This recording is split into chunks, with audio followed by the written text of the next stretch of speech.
اب آج کا میرا موضوع ہے شہادت علی رضی اللہ تعالیٰ عنہ۔ اصل میں حضرت علی رضی اللہ تعالیٰ عنہ کی شہادت بھی اسی الفتنۃ الکبریٰ کا تسلسل ہے۔ وہ جو عبداللہ ابن سبا کا پیدا کردہ عظیم ترین فتنہ تھا، اسی کا ایک نتیجہ حضرت علی کی شہادت بھی ہے، لیکن وہ بات ذرا تفصیل سے سمجھنی ہوگی۔ اور اس کے لیے میں ممنون احسان ہوں، حال ہی میں ایک کتاب چھپی ہے، ڈاکٹر سید رضوان علی ندوی، وہ محقق ہیں تاریخ کے، انہوں نے بڑی تاریخی تحقیق کے بعد جو باتیں بیان کی ہیں وہ میں آپ کے سامنے رکھ رہا ہوں۔ عرب میں جنوب مغرب کی کونے میں، جہاں یہ یمن بھی آباد ہے، اس کے اوپر نجران ہے، اسی علاقے میں یمامہ کا علاقہ کہلاتا ہے۔ یہاں ایک قبیلہ آباد تھا، بنو تمیم۔ یہ جو لوگ تھے بڑے کرخت مزاج، جنگجو، اکھڑ، ضدی، اور جس بات کو ایک دفعہ مان لے اس پر اڑ جانے والے اور مر مٹنے والے۔ یہیں سے فتنہ پہلا اٹھا تھا۔ سب سے بڑا جو نئے جھوٹے نبی کھڑے ہوئے تھے ان میں سب سے بڑا تو مسیلمہ کذاب تھا، یہی تو علاقہ تھا۔ اور اس کے خلاف اس فتنے کی سرکوبی میں کتنے صحابہ، 1200 صحابہ ایک جنگ کے اندر شہید ہوئے، جن میں 500 جو ہیں وہ حفاظ تھے رضی اللہ تعالیٰ عنہ اجمعین۔ تو یہ لوگ جو یہ تھے بڑے زوردار تھے۔ اس قبیلے کے بارے میں حضرت عمر رضی اللہ تعالیٰ عنہ نے ایک بڑی عجیب حکمت عملی اختیار کی۔ ان کو وہاں سے اکھاڑ کر اور ایران کی سرحدوں پر آباد کر دیا، اب جہاں پر جہاد ہو رہا تھا، تاکہ ان کے اندر جو یہ جنگجوئی ہے یہ اب اس مقصد کے لیے استعمال ہو، اب وہ دارالاسلام کی توسیع کے مقصد کے لیے استعمال ہو۔ اور وہ ہوئی۔ حضرت عمر نے 2 چھاونیاں بنائی تھی رضی اللہ تعالیٰ، کوفہ اور بصرہ، کیونکہ ظاہر بات ہے کہ اب جو اسلام کا دائرہ پھیل رہا تھا اور اسلامی حکومت پھیل رہی تھی، اور زیادہ تر جو ہے مشرق کی طرف پھیل رہی تھی، ایران اور خراسان وغیرہ کی طرف۔ تو اب مدینے سے اس کا کنٹرول اتنا آسان نہیں تھا، فاصلہ تھا، تو چھاونیاں بنائیں تاکہ یہ اس سرحد کے اوپر یہ موجودہ مرکز رہے، یہاں فوجیں موجود رہیں، کہیں کوئی بغاوت ہو تو اس کو کچلنے کے لیے وہ قوت فوری طور پر دستیاب ہو سکے۔ یہ لوگ ہیں کہ جو عبداللہ ابن سبا کی فتنے سے سب سے زیادہ متاثر ہوئے۔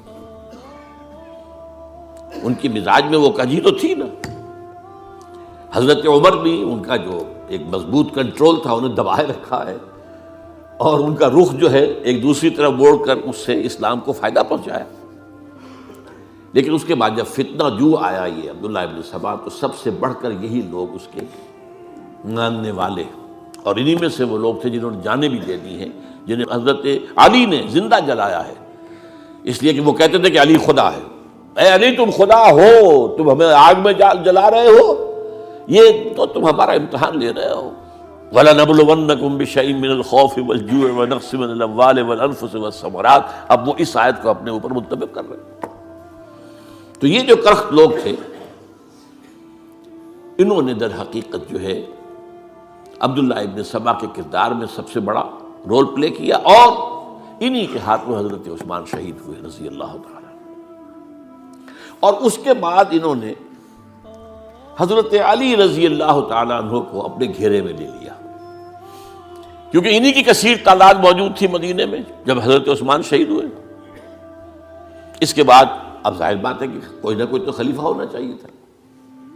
حضرت طلحہ سے کہا گیا، انہوں نے معذرت کر لی، حضرت زبیر سے کہا گیا، انہوں نے معذرت کر لی۔ اب ظاہر بات ہے کہ حضرت علی آخر امت کو چھوڑا تو نہیں جا سکتا تھا بغیر امام کے، انہوں نے قبول کر لی، اگرچہ حضرت حسن روکتے رہے کہ ابا جان یہ ان لوگوں کی بیعت جو ہے آپ قبول نہ کیجیے۔ حضرت حسن تو ان میں سے ہیں جو حضرت عثمان کے دروازے پر کھڑے تھے پہرے دار کی حیثیت سے، حسن اور حسین رضی اللہ تعالیٰ عنہ، انہیں تو معلوم تھا فتنہ جو کون لوگ ہیں۔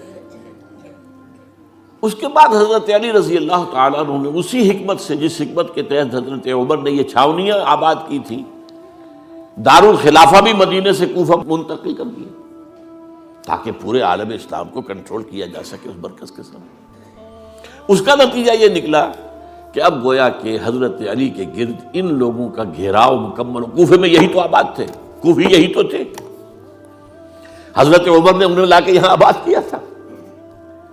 جب حضرت علی نے کوفے کو اپنا دارالخلافہ قرار دیا تو گویا کہ ان کا پھر عمل دخل بہت بڑھ گیا۔ ایک طریقے سے یوں کہا جا سکتا ہے کہ انہوں نے اب حضرت علی رضی اللہ تعالیٰ عنہ کو اپنے محاصرے میں لے لیا۔ چنانچہ جنگ جمل کے موقع پر یہ ہوا ہے کہ صلح ہو گئی تھی، حضرت عائشہ رضی اللہ تعالیٰ عنہ کے جو نمائندے تھے اور ادھر سے حضرت علی، صلح ہو گئی تھی، طے ہو گیا تھا کہ ہاں قاتلین عثمان کو جو ہے ان کو سزا دی جائے گی، قصاص لیا جائے گا حضرت عثمان کے قتل کا۔ لیکن ان لوگوں نے 10,000 آدمی کھڑے ہو گئے کوفے کے اندر، ہم سب قاتل ہیں عثمان کے، لو قصاص ان سے اگر لے سکتے ہو، جس کے نتیجے میں اور انہوں نے جنگ شروع کر دی۔ اور جب جنگ شروع ہو جائے تو پھر اس کے بعد تو کوئی نہیں دیکھ سکتا کیوں شروع ہوئی، کیسے شروع ہوئی، کس نے شروع کی۔ اب تو یا مارو یا مرو، دو ہی باتیں ہوتی۔ 10,000 مسلمان ایک رات میں شہید ہوئے جنگ جمل میں۔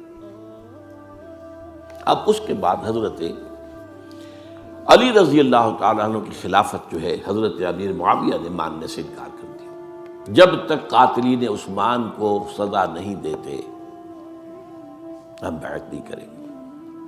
یہ نہیں کہ دعویٰ کیا ہو کہ میں خلافت کا حقدار ہوں، یہ نہیں، لیکن یہ کہ آپ کو ان کو سزا دینی چاہیے۔ اب یہ تھا وہ مخمصہ جس میں حضرت علی رضی اللہ تعالیٰ عنہ وہ فرماتے تھے تو میرا ساتھ دو تو میں ان قاتلین عثمان سے سزا جو ہے ان کو سزا دے سکوں۔ ادھر انہیں پتا تھا کہ میں سرنڈر کرتا ہوں تو مجھے علی تک تو پہنچنے کوئی نہیں دے گا، راستے میں ختم کر دیں گے رضی اللہ تعالیٰ عنہ۔ تو یہ پیچ تھا ایک جو ایسا پڑا ہے۔ اب اس میں جب حضرت معاویہ اور حضرت علی کے مابین فیصلہ کن جنگ ہوئی، جنگ صفین جسے کہتے ہیں، جس میں 70,000 مسلمان ایک دوسرے کی تلواروں، تیروں، نیزوں سے قتل ہوئے۔ اس موقع پر حضرت معاویہ کی طرف سے ایک آفر آئی، قرآن مجید کو نیزے پر اٹھا کر لوگوں نے کہا کہ یہ خونریزی بند کر دو، ہم قرآن کا فیصلہ ماننے کو تیار ہیں۔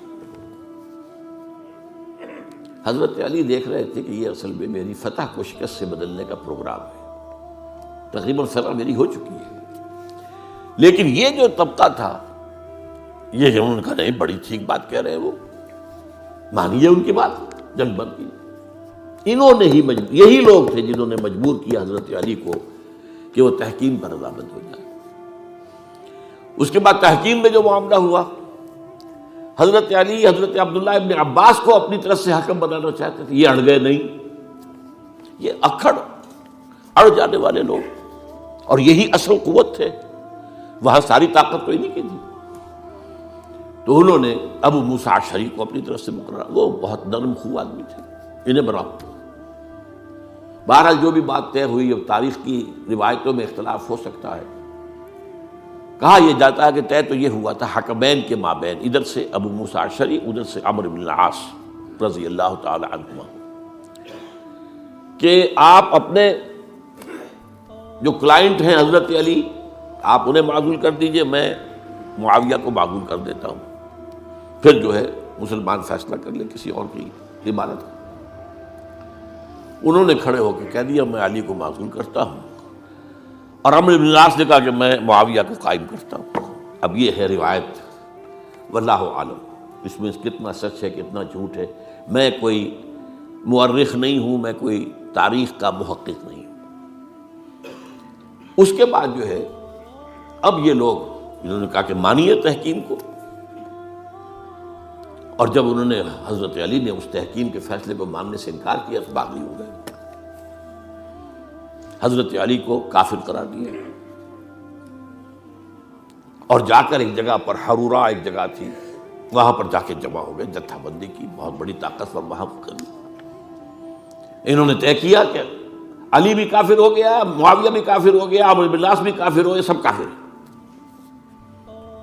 حضرت علی کی طرف سے ایک گئے سفیر ان سے بات کرنے کے لیے، تو انہوں نے کہا تم ہی نے تو کہا تھا کہ تحکیم کو تسلیم کرو، کہ ہاں ہم نے گناہ کیا تھا، کفر کیا تھا، ہم توبہ کی ہم نے. اگر علی بھی مان لے کہ میں نے مان کر کفر کیا تھا، اب میں توبہ کرتا ہوں، تو ہم ان کی بات مان لیں گے. اب حضرت علی اس طرح کا جھوٹ کیسے بولتے؟ انہوں نے تو کوئی کفر نہیں کیا تھا. بہرحال انہوں نے پھر بھی نرمی برتی کہ دیکھو اگر تم کوئی خونریزی نہیں کرو گے، فساد نہیں مچاؤ گے، تو میں تمہیں کچھ نہیں کہوں گا. لیکن وہ اپنی ان شرارتوں سے بعد نہیں آئے. تو پھر تیسری جو بڑی جنگ ہوئی ہے ان جنگوں میں، جنگ نہروان کہلاتی ہے، حضرت علی کی جنگ خوارج کے ساتھ، جس میں 4000 خارجی جو ہیں وہ قتل ہوئے. اور یہ بات اب آپ نوٹ کر لیجئے کہ یہ لوگ جیسا کہ اکھڑ بھی تھے لیکن اپنی بات پر ڈٹ جانے والے تھے، لیکن ساتھ ہی دیندار بھی تھے، نمازی اور روزہ دار بھی تھے. یہ اس طرح کے لوگ نہیں تھے کہ جو فاسق اور فاجر ہو. بس یہ مزاج کا ایک ہے، جو بات دل میں بیٹھ گئی اڑ گئے. تو یہ اصل میں انہوں نے پھر فیصلہ کیا کہ اور تو ہمارے بس میں اب کچھ نہیں ہے، ان تینوں کو قتل کر دیا جائے، علی کو بھی اور معاویہ کو بھی اور عمرو بن العاص کو بھی. تو ایک جگہ ان کی سازش ہوئی، 3 آدمی معین ہو گئے، ایک ہی وقت کا طے فیصلہ ہو گیا، فلاں تاریخ کو فجر کے وقت تم جاؤ، وہ تم کوفے کی جامع مسجد میں، جب علی نماز جماعت کرا رہے ہو خنجر مارو انہیں. اور یہ اس کا نام ابن ملجم تھا، خارجی، یہ وہی لوگ بنو تمیم کے لوگ. دوسرا جو تھا وہ دمشق میں حضرت معاویہ کو قتل کرنے، شہید کرنے کے لیے پہنچ گیا. تیسرا مصر پہنچ گیا حضرت عمرو بن العاص کو. اب یہ بات اللہ کی طرف سے ہے، یہ تو اس کی مشیت ہے، اس کا فیصلہ ہے. حضرت علی پر وار کارگر ہوا، اب شہید ہو گئے. حضرت معاویہ پر وہ وار ذرا اوچھا پڑا، زخمی تو ہوئے لیکن آپ کی جان بچ گئی. عمرو بن العاص اس روز مسجد میں کسی معذوری کی وجہ سے، عذر کی وجہ سے فجر میں آئی نہیں سکی، لہذا حضرت علی کی شہادت ہو گئی. اب یہ ہے اصل پس منظر، کن لوگوں نے کیا شہید، اصل میں وہ سمجھ لینے کی بات ہے. یہ خوارج نے شہید کیا، لیکن خوارج کا فتنہ سبائی فتنے ہی کا آف شوٹ ہے، اسی کے ذیل میں ہے، اسی کی ایک شاخ ہے، اسی کا ایک نتیجہ ہے. یہ خوارج جو ہے بعد میں بھی ان کی مسلسل جو ہے وہ جنگیں رہی ہیں.